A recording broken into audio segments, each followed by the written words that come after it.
If you've been hearing things like the market is slow, nothing's moving, or maybe we should just wait, you're not alone.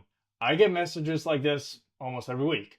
But here's a real question most people aren't even asking. Is the Victoria market actually slow, or is it just normal again? Because those are two very different things, and confusing them can lead to missed opportunities, bad timing, or unnecessary stress. So let's break this down clearly so you can actually understand what's going on right now in the Victoria market and how it affects you, whether you're buying, selling, or just watching from the sidelines. So first up, let's talk about why the market feels slow right now. A big part of that comes down to comparison. When you think about 2020 to early 2022, the market was not normal. Homes were selling in days, multiple offers were the norm, and buyers were rushing to decisions.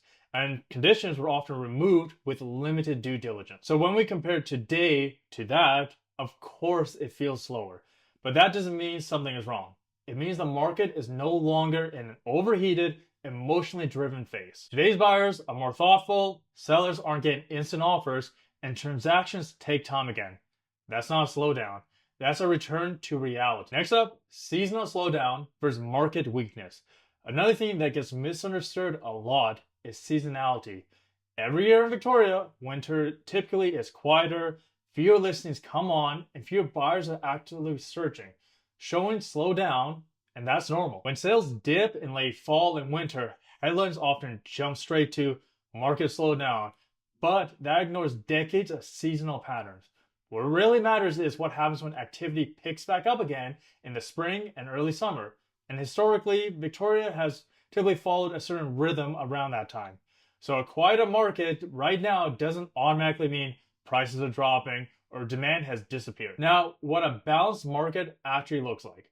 Right now, we're in what most professionals would call a balanced market for the most part. That means homes don't sell instantly, buyers have time to do proper due diligence, sellers need to price correctly, and negotiation is back. And conditions are common again. This is how real estate is supposed to function. In a balanced market, good homes still sell, overpriced homes sit, well-prepared sellers do well, and informed buyers actually have leverage. That's not weakness, that's stability. Now, prices aren't crashing, they're stabilizing. One of the biggest fears and questions I hear is this: are prices going to drop further? What we're actually seeing is price stability, not a free fall decline. Now, some segments have softened slightly, but you have others that are just completely flat, but there are some that are still edging up depending on their location and property type. That's very different from a crash. Stabilization after a rapid growth is healthy. It allows the market to reset,